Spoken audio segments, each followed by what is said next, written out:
afternoon or good evening. I'm Jason Easton. I'm a pre-planning counselor for Evans Funeral Chapel and Lumley Chapel over in the west side of Washington. But I have the pleasure today to be the guest host. And look who we'll be interviewing for today's show. Ladies and gentlemen, an esteemed gentleman loved by all and cherished by a few, Rob Goff. Woo! Thank you for coming, Rob. Or sitting in front of the computer that you always sit in front of behind the wall. You always sit. Yeah, I'm glad to have you. I've actually brought, I'm a little concerned that I'm not going to bring enough energy and that you're going to be boring. So I brought a triple shot, sugar-free, in case mom's watching. There you go. That I'm going to put on ice here for us to have a little interview. So for those of you who regularly partake in this podcast, this will be completely different. My job today is to interview Rob about Rob, because after he and I did a couple of these as myself as the guest, I just told Rob, you're fascinating and I'll work around the boring parts and then we'll do an interview with you. And he's like, I love it. So we're going to start out, Rob, with the lightning round. The first of a couple of lightning rounds. All right. So it's kind of a lightning round / either or. Ready? Gotcha. Coffee or tea? Coffee. Tea if it's iced tea, but coffee.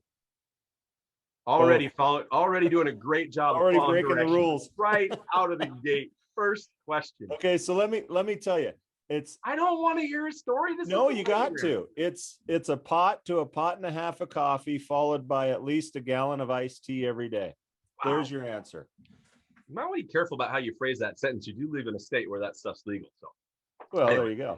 There you go. Coke or Pepsi? I don't drink soda. Nothing with bubbles. Nope. Beer or wine? It was beer, but I don't drink beer anymore. When you drink a pot of coffee and a gallon of iced tea, you don't have time to drink beer. So when are you going to fit that in? Right on. Football or football, as in the European rest of the world version? We'll go with the American version. Football. America. America. Beach or mountains? Ooh, mountains. There you go. All right, that's the end of lightning round 1. All right, 3 minutes on the clock.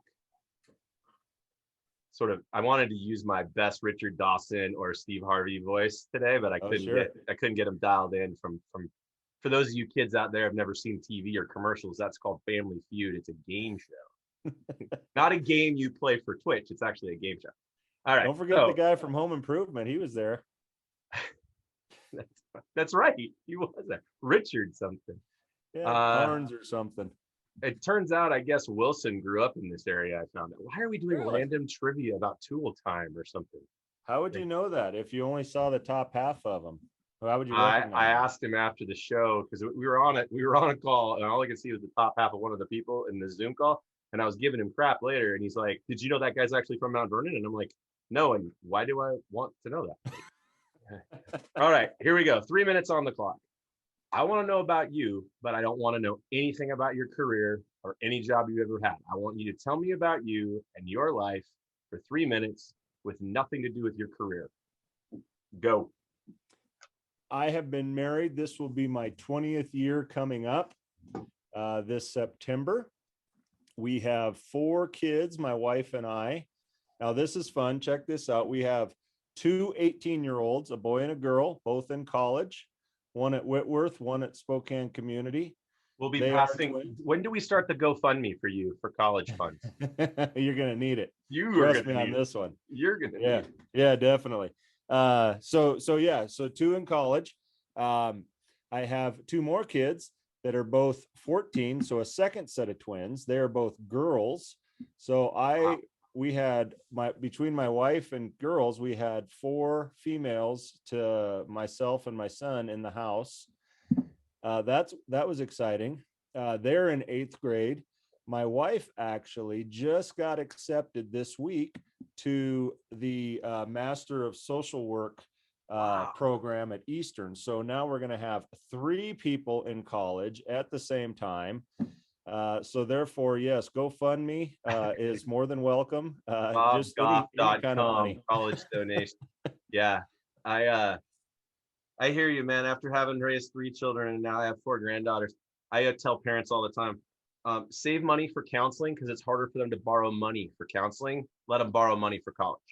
There you So, because go. you're gonna mess them up, and so that that's all Yeah. right. Any more you want to throw in on the personal one? You have 30 seconds. No, that's good. I used to do all sorts of stuff like hunt and fish and golf and all that. And then I got married and had 4 kids, and that was the end of that. So now It'll I'm just come a back dad. around. It'll come Yeah. back around. Yeah. All right. I would like to understand your career arc in 4 minutes or less in this field. So from that day when you were the teenager in Wenatchee Yeah. to today. Started out as a fluke. I never intended or wanted to be in this profession. I got a call to pick up my uncle at the local funeral home to give him a ride at the age of 16. Little did He I was know alive, right? Like he was alive. Yeah. Yeah. Actually, he's a minister in Wenatchee, but he also worked at that time doing pre-need at the local funeral home. So I went there to pick him up.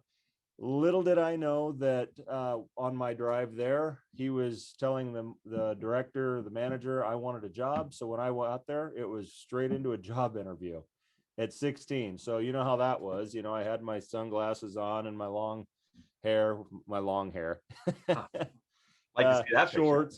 Typical Yeah. what you go to a You thought job you were interview in. picking, yeah, you thought you were picking your grandpa. And you actually have to be careful about how you say when you're picking someone up at a funeral. That's true. Yeah. Yeah. You gotta, it's all part of the wording. But yeah, no, so it worked out while we were talking. The phone rang. It was the hospital for a pickup up at removal at the hospital. I ended up riding with them and came back, sat through the embalming. The director offered us an opportunity to drive the individual up to the funeral home up the road where they were supposed to go, and offered to buy dinner. And that was the catch. If you bought dinner, I would do it. So there it 2 minutes. is. 2 minutes. 2 minutes. From there, it's just been going nonstop. Went off to Portland, went to mortuary school, came to Spokane after mortuary school. Been a director, been an embalmer, cremationist, manager. Now I'm executive director at WSFDA, former past president, and I get to do this cool show called Member Talks every week. That's right. That's right. And that today we're flipping the tables on you, and you're doing good so far, but it gets harder as you go. Uh-oh. All right. Your biggest passion or dream for you, future dream for your personal life. Ooh, my biggest dream is going to be to get 4 kids and my wife through college. That's going to be a tough one, but right now I don't really have any real dreams that I'm focused on or goal. I really just am enjoying living life day by day, and seeing what happens next, Right on. and watching the kids grow up and seeing what they're doing. Yeah, that's good. How about for your career? How about for your role right now when it comes to, because I think some people may or may not know that you do more than one thing at once. In addition to being the director for WSFDA, you're also still doing a ton of other things. You're sort of a jack of all trades when it comes to the whole industry. So when you look out for the future of both halves of the job you have, what do you look forward to in the future? What do you see coming that you're excited about? I think the biggest thing kind of goes along with the new dispositions and watching those grow. I really want to be a part of those as much as possible.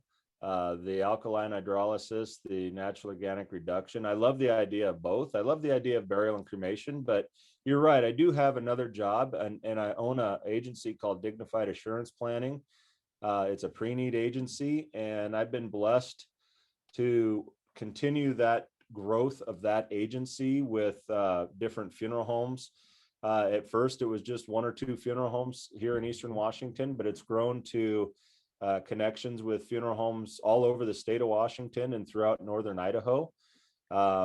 Right now, we're looking at possibly expansion through getting into Oregon and California as well. So, there's a lot going on with that, and that's keeping me very active. But yeah, I think the biggest goal that way would be to continue to grow that business and see where that goes. Do you short follow-up question?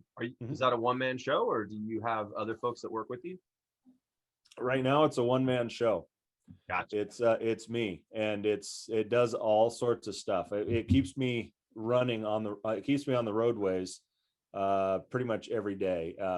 Between doing the pre-need, somebody suggested, hey, if you got the van, why don't you throw some cots in there and maybe you can offer some removal services. And so, we've got the funeral establishment license to be able to offer removal services as well.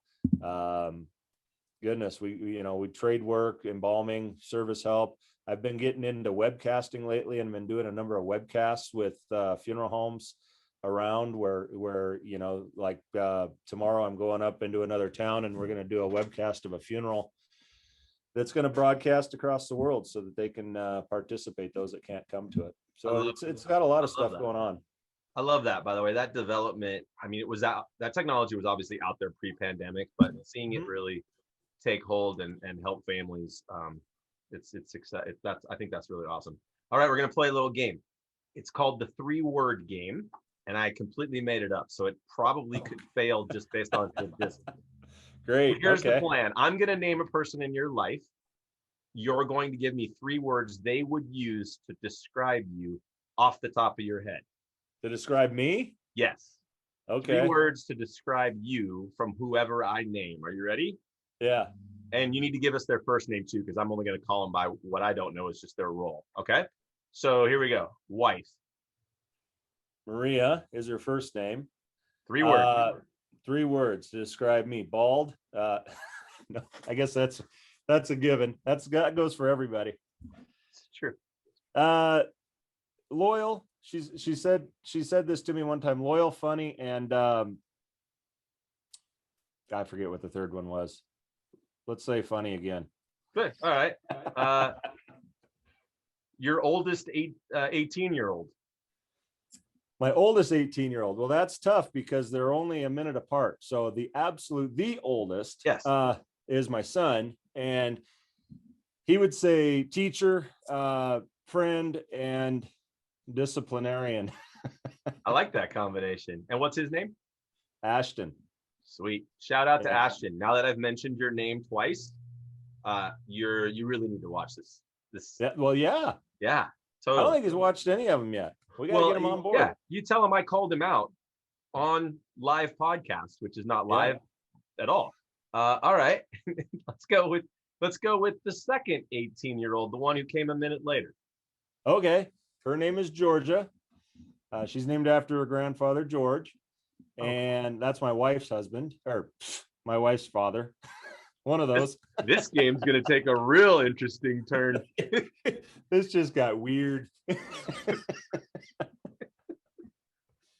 Okay, what would Georgia say? Georgia would say loving, caring, and it's easier when you're only picking 2 words. The third word's hard to come up with. I guess it's the only concession you're allowed, so we'll go to 2 words then. All right. We have more. First, oldest 14-year-old. Her name is Kendall, and she would say fun, exciting, and she would say dad. She just is always dad. Nice third word. You slip. I give you the ability to go to 2 words. You throw a third word in anyways. I know. I think that I like breaking the rules. What's that old professional wrestler that used to say that? Rules and bones, both made to be broken. Nice. All right. And the second 14-year-old. Okay, now her name is Cameron. We call her Zibby though, so we'll call her Zibby. She would say funny, adventurous, and friend. Okay. She's mom. Yeah. Mom. Her name's Patty. She would say that she listens to every one of these. I think she's the one in the family that listens to every one of these podcasts. Dude, we have a consistent follower. Yeah, that's moms though. Moms are good for that. And by the way, even though this is going to come out just shortly after, to everybody, happy Mother's Day. Agreed. Including to my mom. Including my mom. And to my mom and my second mom. So, but may absolutely. May they all be blessed and encouraged these days. They have hard jobs. Even adult parenting. is Yeah. All right. So mom's words. Oh, you got Mom, this, right? mom would say proud. Mom would say caring. Nice. Those would be the two words. Dad. Dad, his name is Jim, and he would also say proud. He tells me that pretty regularly. That's awesome. And he would say, that's another tough one. He would say proud. He would say, I don't know. I have to get back to that one. Okay. I'll think about that. We're gonna one. pass, like you, and we'll come back to it. Oh, that's right. Yeah, Yeah, pass. we're playing if you pass. In one sentence or less, tell me who your best friend is and why you love them, and it can't be your wife. How do you do that in one sentence or less? I don't know. It just sounded funny, so I don't know. Okay, I'll let you have 2 sentences or less. Does that make you feel better? So I don't have a best friend, but I have 3 very, very close friends. I would not put one over the other. But my friend Don, who's down in Oregon, I met him at mortuary school, and he and I basically talk on the phone almost daily. Awesome. Love that guy. Awesome. It's really funny because he looks just like me, only he's like 4 feet shorter than me. So and he's also old enough to be my father. So we would go places when we were together, and he'd be like, and his son's the same height. His actual son is the same height as him. So he'd be like, here's my son, and here's my other son, and here's Don, here's Jason, and then there's me. Hilarious. So that's my buddy Don. Kurt's another very, very good friend of mine, and he's down in Utah. Love that guy. We went to high school together. He was in my wedding. Again, he and I pretty much talk all the time. And then there's my buddy Dave, who I've known. He's my first roommate I ever had. Wow. Also knew from high school. We don't talk hardly at all, even though he's just in Wenatchee, but that's the type of relationship we don't have to talk. I know I can call him up and he'll be here in 3 hours drive. Sure. So we keep in touch. That's awesome. All right, we're jumping over to the lightning round for a couple of questions. Are you ready? Yep. Sushi or steak? Steak. The Office, Grey's Anatomy, The Simpsons, or any trash reality show? Simpsons. Nice. Ice cream, cake, pie, or spinach? Ooh, pie. Was there like a close second? Well, yeah, ice cream's always good. It depends on the pie or the ice cream. Okay. Or the cake. So basically you're picky about your sweets? Oh, yeah. Okay, that's good. Unless they have spinach in them, then you can get all the mix. Right. Favorite band or solo artist while you were in high school?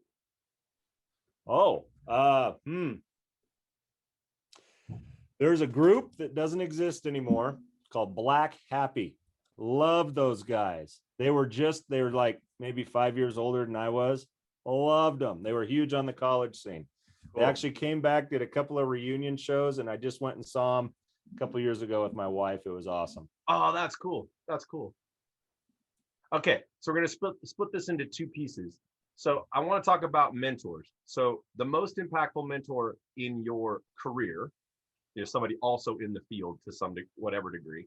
And then the most impactful mentor on your marriage to help you being married. Because by the way, I believe that marriage should be measured in dog years. So like 1 year of marriage equals 7 years of actual marriage, because everybody else can't stay married. It's like between the 2 of us, we have almost 50 years of marriage. Yeah. Just crazy. I want to know who the most impactful person and why in your career first, and then we'll do the one about your marriage. So go ahead. Who's the most impactful? In my career, when I left Wenatchee, I moved to Seattle. I met a guy there. His name was Ray. He's dead now, but he was an embalmer. He's a trade embalmer. This guy was remarkable. He was no nonsense, no sense of humor really at all. He was very dry.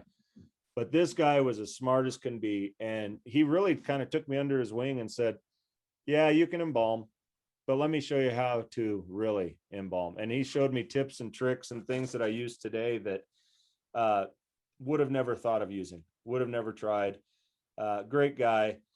When I left Seattle, he weighed about 400 pounds. He was huge man, huge man. I went to mortuary school. The first year I came back to Seattle to visit, he had been on that keto diet, and he was dropped like 200 pounds, and he looked awesome.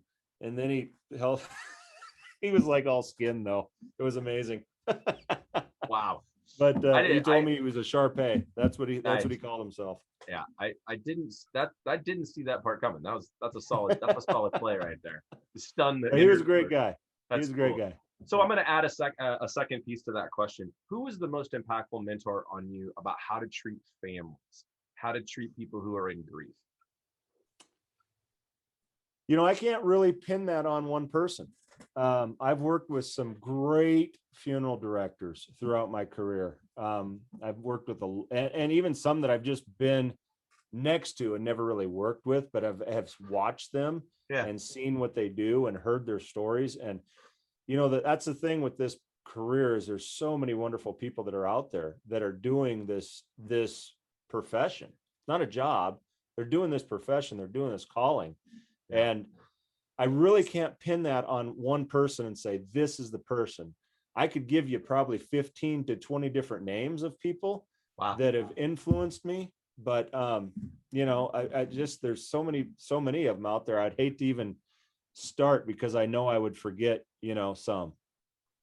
That's great. Well, I appreciate that you have that kind of coachable attitude and that you're willing to see that in people around you and let it impact you. That's an outstanding trait. Before we get to the marriage one, I have another one on the professional side. Compare and contrast in 2 minutes or less what it's like to serve at-need families and pre-need families. What it's like for me? Yeah, what's the difference? How do you feel like it's different and enjoyable? Because you're doing both, right? My preference is pre-need families. I love working with pre-need families because of the fact that you can joke, you can laugh, and you can do all those things with at-need families as well, but it takes a specific family. With pre-need families, there's no rush, there's no real goal. I don't have a quota or anything like that.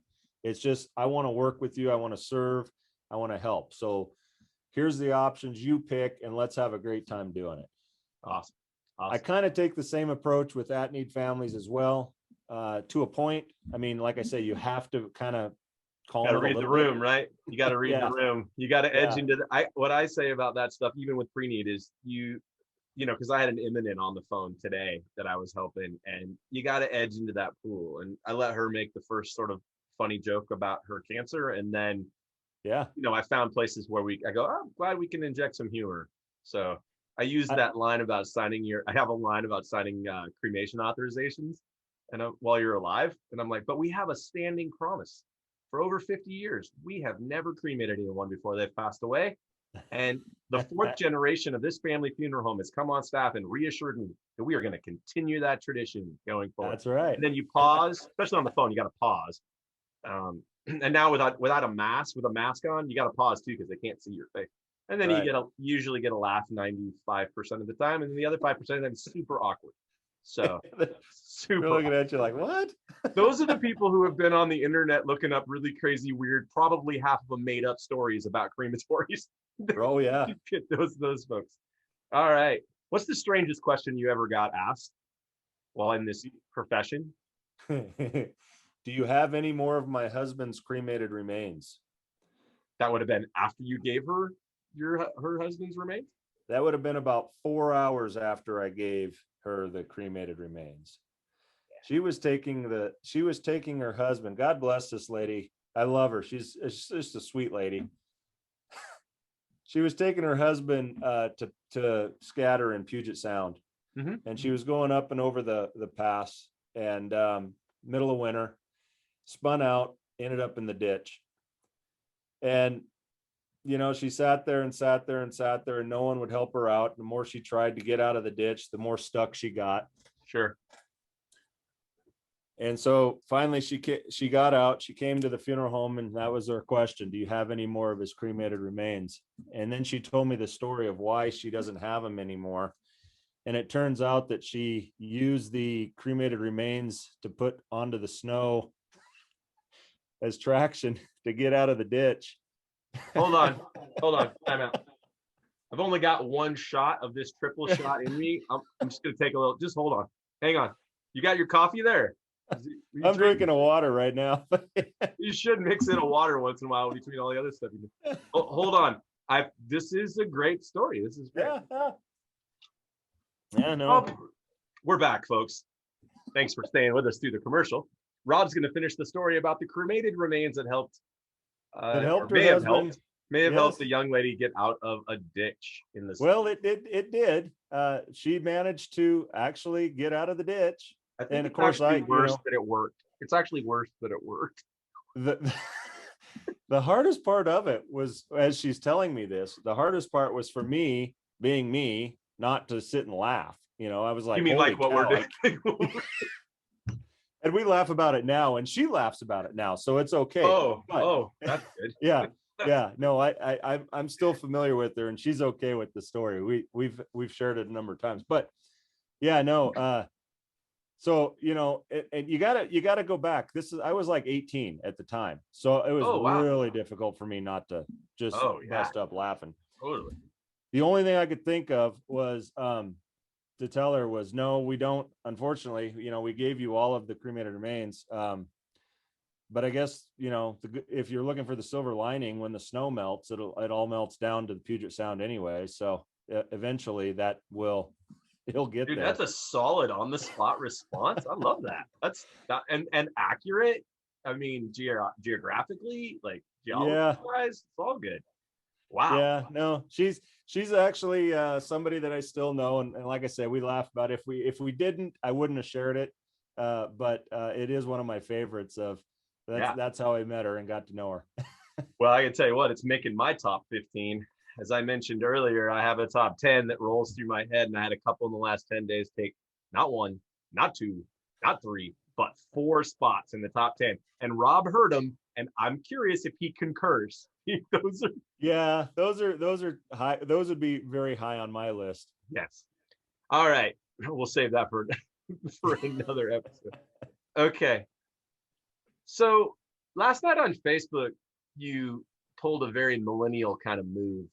You posted a picture of drum set, but no Rob, and just like getting ready to rehearse, like a really simple, something really simple. So on a scale of 1 or 10 to completely suck, but the church needed somebody to play, which is what I would describe some of the drumming I've done in the past. Yeah. So there's actually percussion. They only let me on the percussion because you can kind of feel like you have rhythm while you're playing a set of percussion. But anyway, sure. So between the church needed someone desperately to a 10, where do you fit in the spectrum? Yeah, more along the lines of the church needed someone. So you taught yourself? Did you teach yourself? Well, kind of. I mean, I was in band all through school, so learning that kind of stuff. And then after school, I gave up playing. I was playing the trombone forever. After that, I gave up and picked up the bass guitar and really just played that.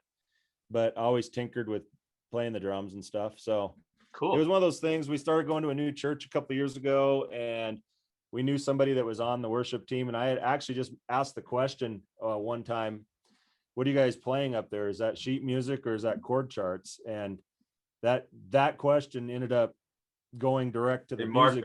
That marked you right there. You're like, yeah. And so next thing you know, it was like, hey, can you play next week? And so now it's, I wish you should have seen the picture though, because that was the first time they actually put the drum cage up and around with the cap and everything. And it was about 118,000 degrees hotter inside that drum kit than it was anywhere in the church building. So I didn't put my picture on there because I was having trouble taking the picture with my sweaty hands. Interesting side note, just in an effort by the host to relate better to the guest.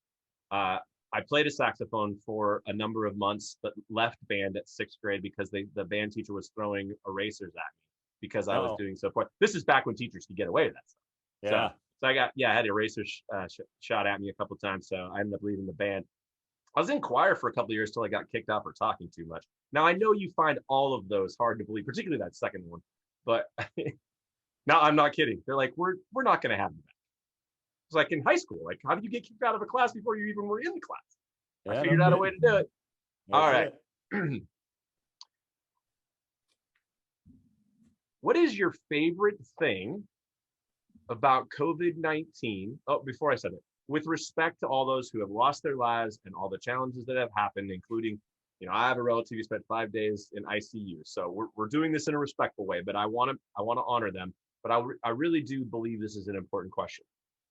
What is your favorite thing or experience that has happened during the pandemic personally? Boy, that is a tough one. I'm going to say my favorite thing during the pandemic has been the ability to take masks and gloves that we received here at the office as a donation, and ship them to funeral providers all over the state of Washington to be able to use, because a lot of you won't understand this unless you experienced it. We had funeral directors that were taking their neckties and wearing them as bandanas at the beginning of COVID, because there were no masks, there were no gloves, there were no anything.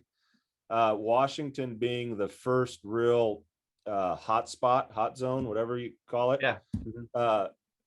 There was no preparation time, really. Sure.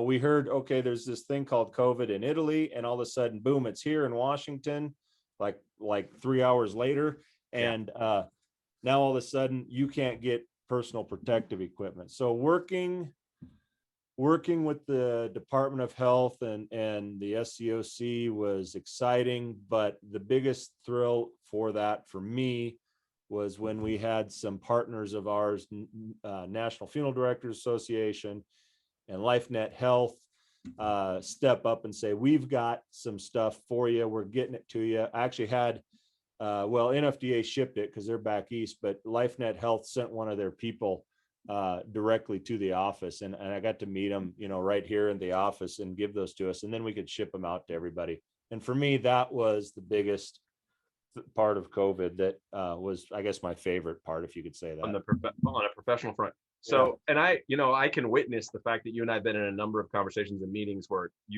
I know how important that is to you and how impactful it was, because of how passionate you are when you explain it and when you retell the story. And a couple of times that you and I have talked about it, I know how much of an impact that made for you and for others. And remember, the other thing I was going to say is, during that early phase, we knew very little about how it spread. We didn't know what we do know. I mean, it's kind of one of those things about memory. We didn't know what we do know now. And so that's a dynamic on top of that fear and concern that was going through. And so that's a thankful thing. So when you think about your family during COVID, kids being at school or not being at school and schooling from home, and you think about a difference in going out to dinner and some of the fun things you do with the kids and it's Maria, right? Right. Yeah. And Maria, did the changes in what you got to do bring some positive things for you guys as a family? It did for me personally, yes, because one of the biggest benefits to COVID was, as much as I hate to say it, was homeschool. Being able to have and I don't mean homeschool, but have your kids at home for school. We didn't do that. I was actually able to bring them to my office and have them at my office, which at the time was kind of like, oh my gosh, they're at my office again. Right. But looking back on it, it was a lot of fun. It was a lot of fun to have my kids here. It was exciting because in between classes, one would go outside in the parking lot and be riding all over the place in a skateboard. And we've got a train that goes by us twice a day here in the office. And so one day we were sitting there, I said, hey kids, let's go have some fun. Watch this. And we took a couple quarters or whatever down and put them on the tracks. And they're like, what are you doing, Dad? That's awesome. Just wait. And the next day we went out and picked them up, and cool. They looked like silver dollars at that point because they were so big and flat. But just that kind of thing was a lot of fun for me. I love it.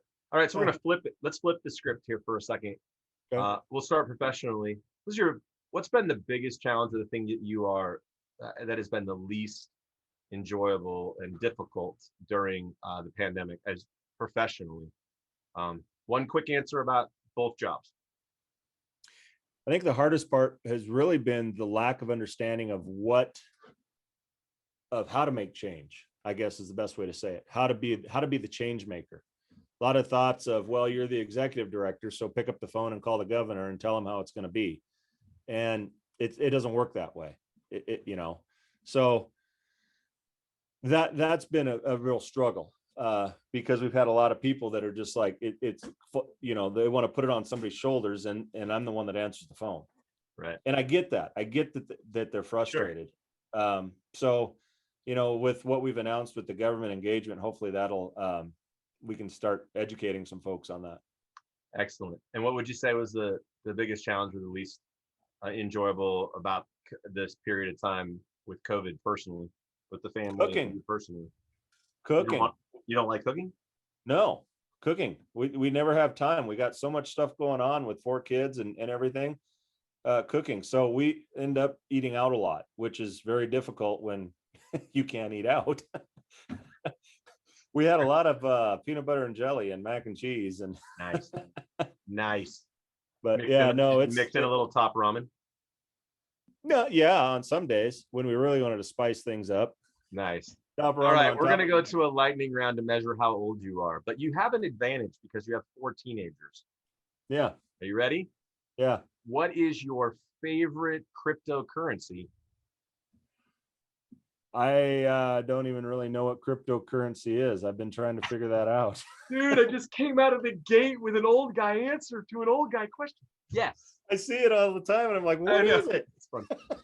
Okay, so does Twitch mean more than one thing? Yes. And what does the second version of Twitch mean? It's something on the internet. I think it's the stream games. Dude, you have to require your teenagers to watch this now, because these answers are going to so enjoy this and be giving you, yeah, right. As an aside, when Amazon bought Twitch about 6 years ago, they paid $1 billion for it, and that was before, that's before how popular it is now.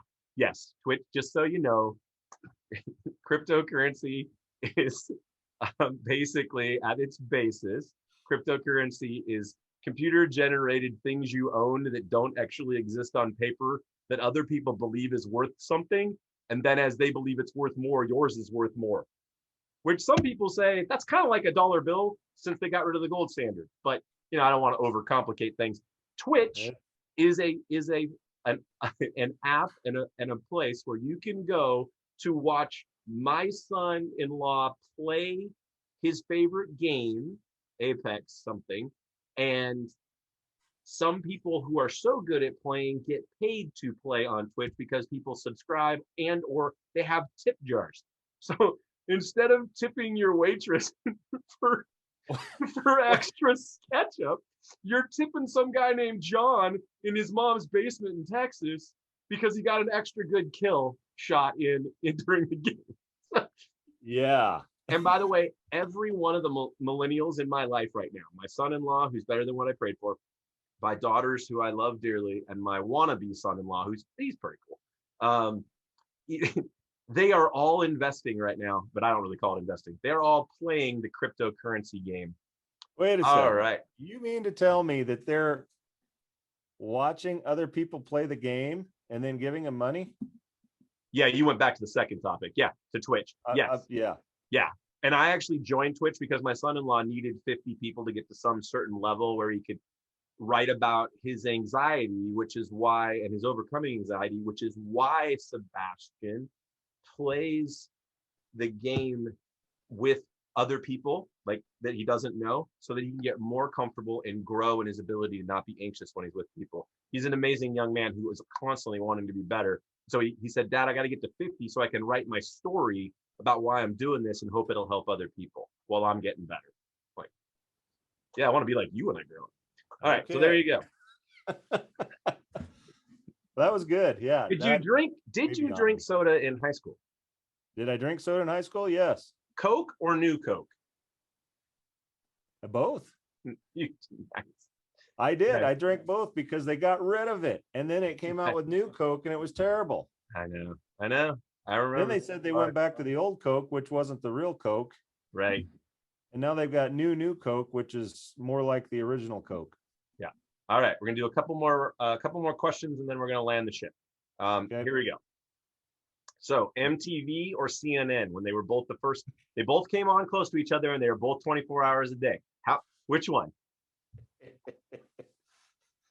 Well, mom's listening, so I should say CNN, but the reality is it's MTV. But she'd know you were lying. So, But I had to go to my grandpa's house because they didn't have it at my house. dude, we have that in common. I went to my grandparents' house to watch MTV, but I watched more CNN than MTV, which is part of why it explains a number of things. And if you don't know what that means about me, go back and watch an episode that Rob did about me in politics. So that'll explain a lot. I was watching the evening news when it was only on 3 channels with Tom Brokaw and my grandfather when I was 6 and 7. He was teaching me about critical thinking.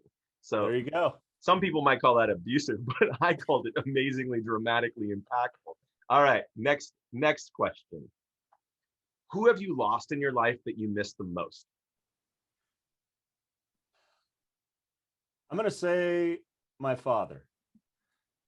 I'm going to say my father because of the fact that I didn't really know him. He died when I was just before I turned 3.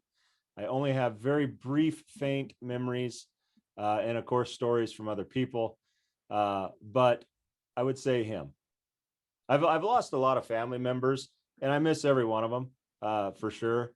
But I think they say you can't miss what you don't have or never had. But the fact is, I did have them. And I unfortunately was at an age that I don't remember a lot of it. So I'm going to say my father. All right. 2 minutes on the clock. Mm-hmm. Tell me your favorite story to tell your kids about growing up. Oh, my goodness. Or just pick one. You just pick a great story that you tell about. I hope it's great. I mean, my favorite story about growing up. That's a good one. So, okay, I lived out of town. At the time, it was out of town. Now it's kind of all part of town in East Wenatchee. My favorite story, I guess you could say, was I had to get to practice one day, to football practice. We were doing 2-a-days, and the only way I could get there was to sneak rides on our 4-wheeler from the orchard. And so riding the 4-wheeler through the irrigation lines, crossing all the main streets of East Wenatchee. The first one I got to, here comes a police officer. He sees me. I'm going, oh no, I'm in trouble. So I hot foot it to the next one, cut through it just as he's coming around the corner to get me. And I just kept crisscrossing. We kept banking our way all the way through, finally ducking in an orchard and hiding from the guy because I knew I'd get in trouble. I knew I was going to get in trouble, but it worked out. I got to football practice and got home without getting in too much trouble. All right. Nice. That's by the way, solid choice. So I don't give my kids 4-wheelers today. I don't know what they'd do with them. Well, they'd probably be running down railroad tracks trying to put quarters on them while they go down the freaking track. That's what Dad taught us to do.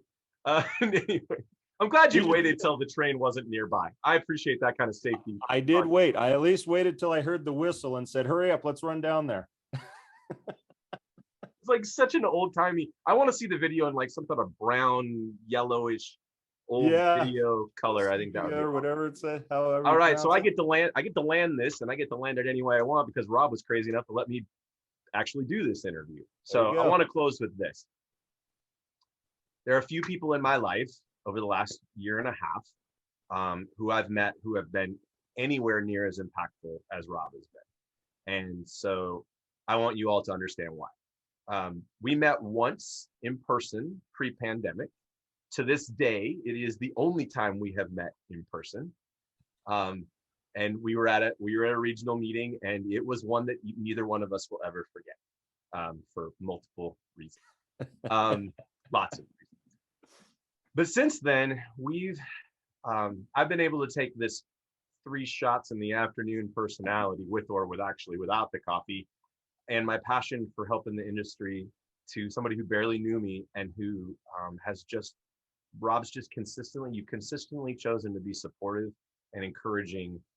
And you make me better because you give me the room to try to help. And I think there's a lot of people in life who their insecurities don't open themselves up when they're leaders like yourself to be able to do that. So I think the highest and greatest compliment I can give you on a personal and on a professional level is you're my friend. You're an advocate for me personally and for what I try to do for the association. And it's an honor that I got to interview you. It's probably the best idea I've had in a long time to ask you if I could interview you. But the audience, your mom will let me know later whether or not that was.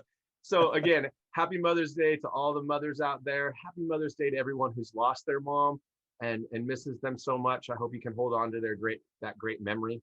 And to every woman out there who has struggled with fertility and being a mom, we want you to know that we think of you on this day as well.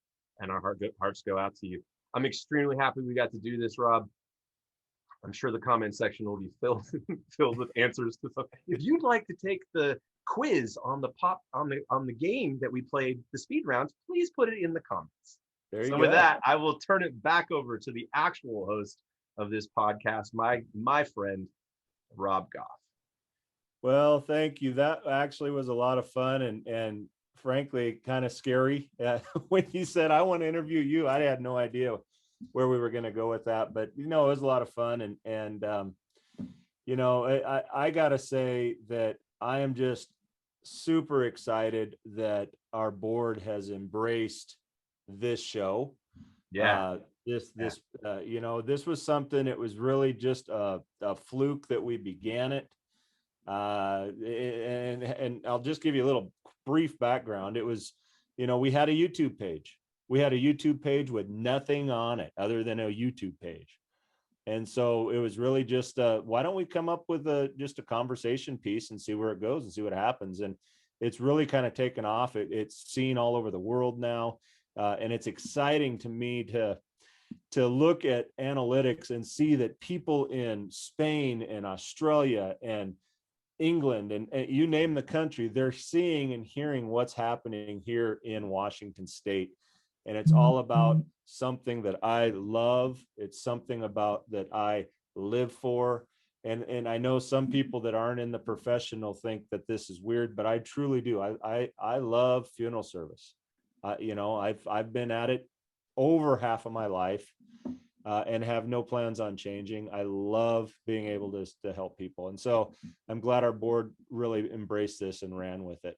And Jason, thank you. I know we've had some times on here and it's a lot of fun times, and I appreciate you coming on once again and doing this. My pleasure. Thanks, Rob.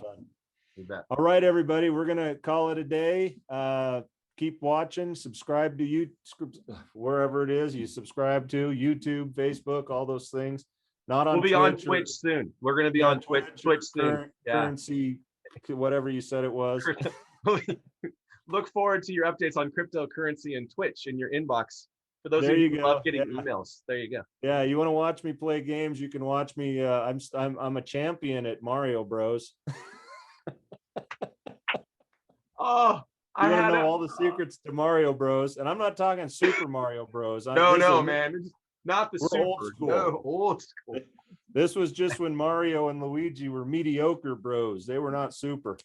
I feel like we're in the middle of the encore. I will tell you that today in a meeting, the phone rang.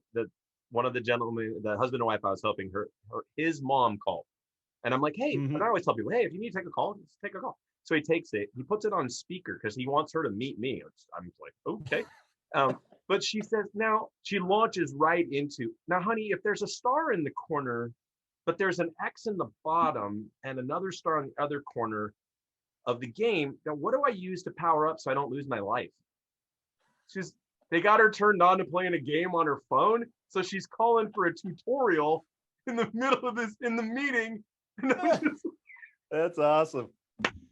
That's awesome. Oh, I hope you have a great rest of your day, young man, and that you find some place to eat out tonight. Perfect. All hey, right. Thanks everybody. It's been fun. See you soon. Bye, everybody.